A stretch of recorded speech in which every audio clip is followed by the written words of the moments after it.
¿Qué se juega para las elecciones de este fin de semana, para el país, para las coaliciones políticas, para el futuro no solo de la Convención Constitucional, sino que para el sistema en completo?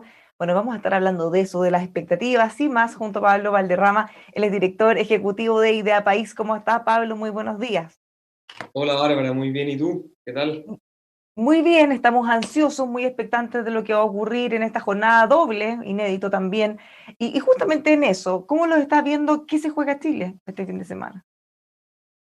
Esto ya es cliché decirlo, pero obviamente se juega la elección más importante de las últimas décadas, pero sobre todo yo creo que se juega más bien un punto de partida que es incierto sobre el futuro. Es decir, si las normas que nos vamos a dar como resultado de la elección de los convencionales y la próxima constitución van a ser suficientes para responder a lo que ocurrió el 15 de noviembre del 2019, digamos, esta salida institucional, esa salida institucional a la crisis, ¿va a ser suficiente o no? Yo creo que en eso hay que tener el ojo bien puesto y por lo tanto los convencionales que salgan electos nos van a dar algunas pistas sobre ese futuro. Es decir, si son convencionales que tienen algún compromiso democrático, convencionales que entienden la complejidad del asunto, yo creo que pueden ser un buen augurio de lo que se viene, pero si al contrario, si salen más bien los extremos, difícilmente va a poder quedarnos un poquito más tranquilos.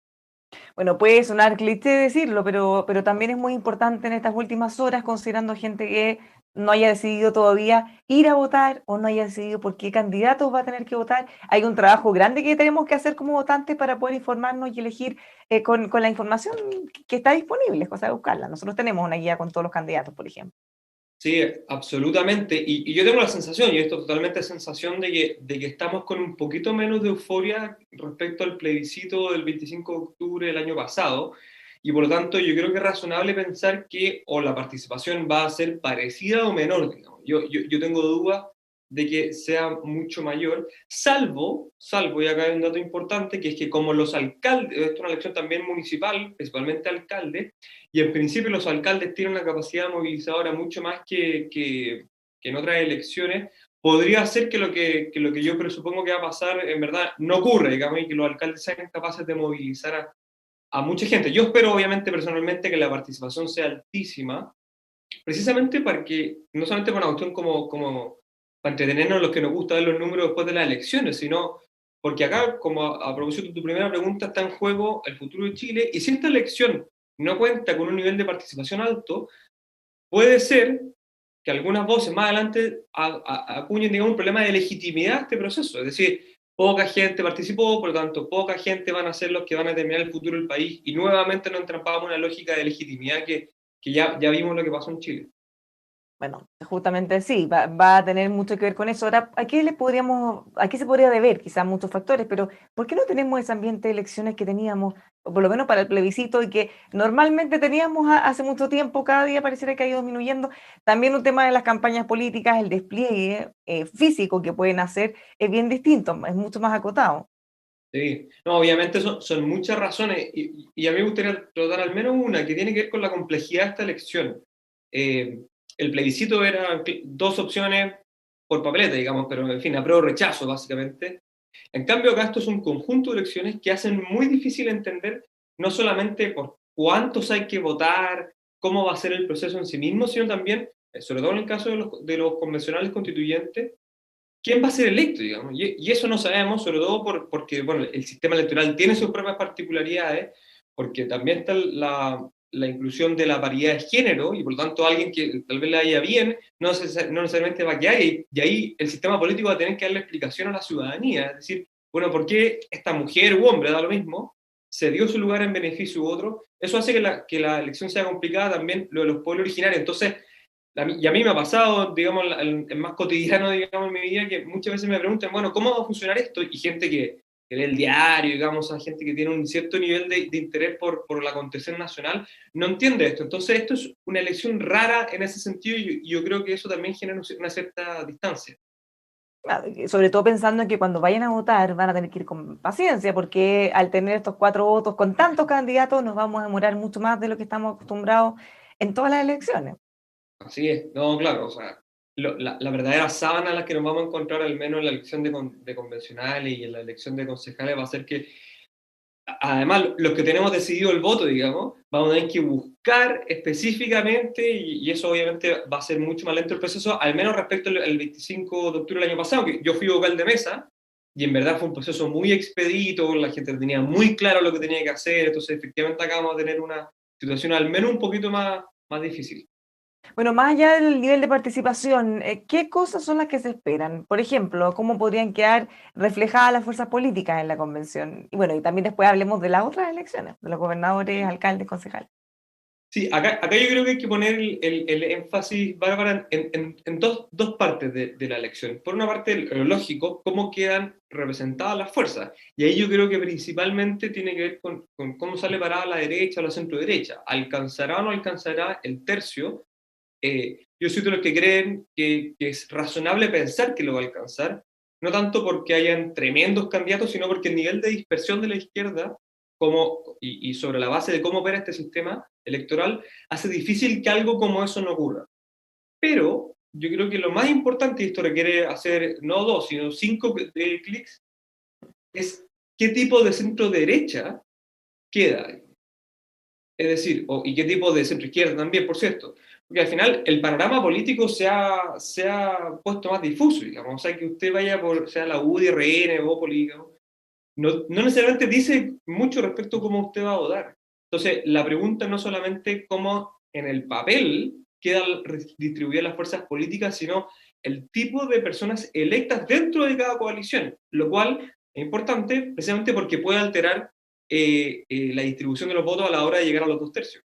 Eso es bien clave y va a ser parte de esos 5 doble clics que vamos a tener que dar, justamente porque si nosotros miramos ahora los partidos, si uno mirara la UDI, por ejemplo, un senador Coloma no tiene nada que ver con un senador Moreira. Si uno mirara la democracia cristiana, por ejemplo, una senadora Yana Proboste quizás está bastante lejos también de un diputado Lorenzini, por decir uno. Entonces, en este caso además van a haber independientes con cupo de los partidos. Entonces, claro, no va a ser tan lineal como de pensar que cada bloque va a votar alineadas las cosas que uno podría atribuirle a ese partido o a ese sector. Se pueden cruzar mucho. Efectivamente, y por eso ya además te agrego algo más, que es que el sistema electoral proporcional que nos rige es un sistema en que uno marca la rayita con una persona, pero en verdad, lo que uno está haciendo cuando pone la rayita sobre la persona es votar por la lista, digamos.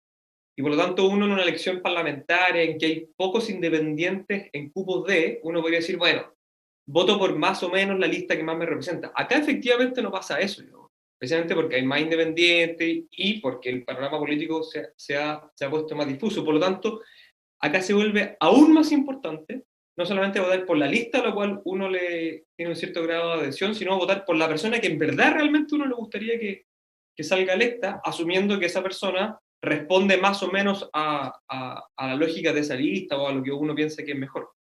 Ahora, hay algunos casos en que eso también ha sido un tema o que los candidatos, dado la forma que pudieron ir en listas de independientes o en su pacto, como hayan logrado en el fondo su cupo, claro, por ejemplo, en algún momento Silvia Izaguirre tenía una señal de alerta, incluso quiso dejar su cupo porque era compañera de lista de la candidata Teresa Marinovich, que son perfiles muy distintos y que eventualmente cada una podría ayudar a la otra sumando votos a la misma lista.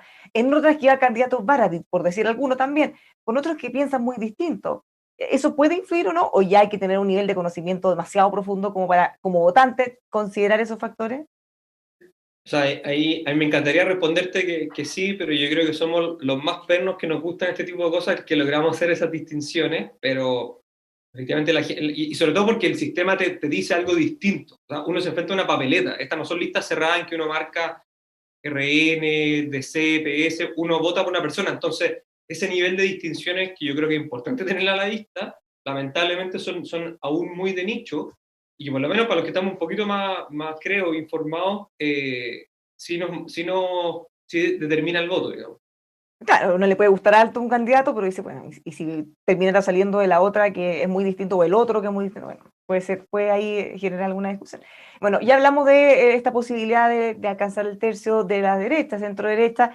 ¿Qué pasa en la oposición y cómo podría estos resultados también influir en otras decisiones que se están tomando, como la presidencial? Vamos a estar todos Bueno, mirando los resultados, sacando conclusiones el lunes.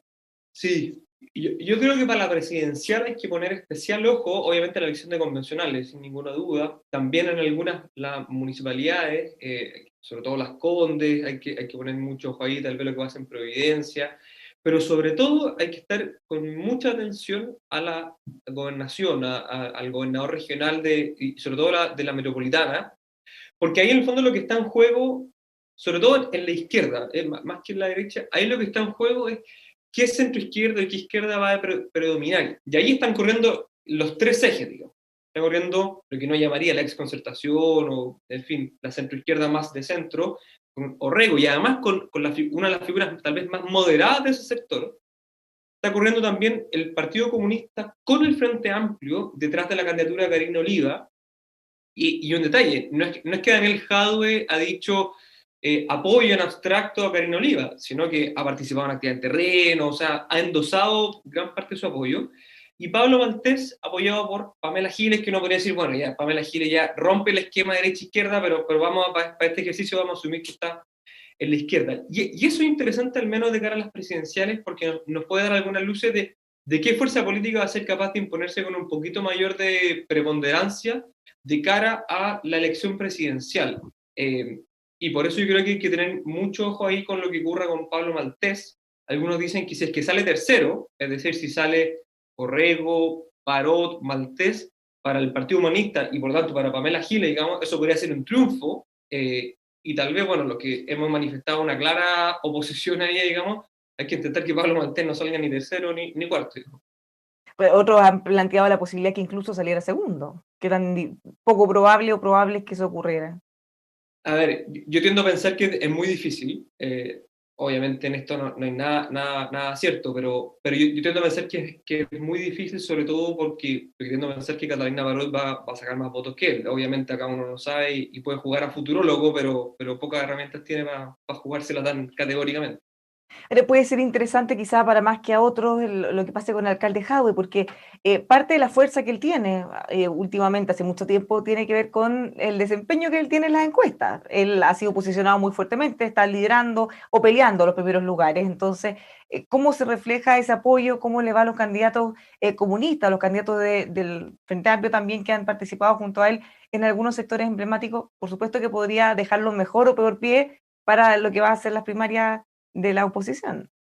Efectivamente, y lo que dije en la respuesta anterior, en el fondo descansa sobre esa lógica, pero para marcar un matiz, yo tiendo a pensar que cada vez los pesos políticos propios son menos endosables a otras personas. Es decir, no basta con quejado o quien sea, digamos, diga mi candidato o candidata es este o esta, sino que hoy una ciudadanía creo que con mayor acceso a la información es capaz de tener un discernimiento distinto a como creo que ocurría antes, digamos. Y por lo Claro, lo mismo tanto, entonces para el alcalde Joaquín Lavín y la candidata que la apoya a Daniela Peñalosa. En el fondo, más allá de que ella gane o no, es difícil sacar conclusiones con lo mismo que el alcalde Jadwe, entonces.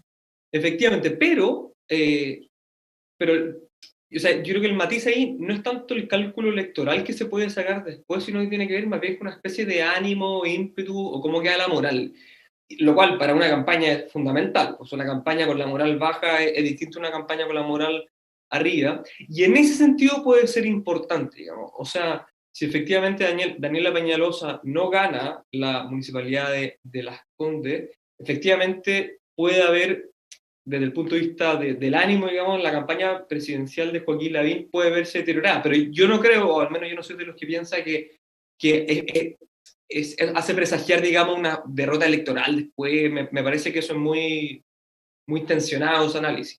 Claro, y lo mismo pensándolo al revés, en el caso de que en la convención o en los alcaldes, sobre todo gobernadores, si la democracia cristiana tuviera una muy buena participación, un muy buen resultado electoral, así como lo tuvo en las primarias que realizaron, claramente quedaría en un pie distinto para negociar después, o por lo menos para poder armar la fuerza. Efectivamente, y ahí la democracia cristiana va a tener una dificultad bastante grande, yo creo, porque Jimena Rincón, al menos lo que yo he visto, no es que logre despertar un entusiasmo muy popular, digamos, y por los palos empieza a aparecer una figura que parece ser más interesante, que es Yanna Proboste. Entonces, si a Claudio Rego le va muy bien en la elección de gobernadores y por lo tanto la democracia cristiana recupera algo el poder político que tenía, o peso político que tenía antes, se van a afilar los colmillos, digamos, y si es que la candidatura más competitiva no es Jimena Rincón, sino que es Yanna Proboste, la democracia cristiana va a estar enfrentada a un problema. Ellos dirán que es un bonito problema, pero es un problema de todas maneras. Ya, pero es lo mismo que decía la UDI cuando tenía la candidata, o tiene todavía la candidata Evelyn Matei y el alcalde Joaquín Lavín.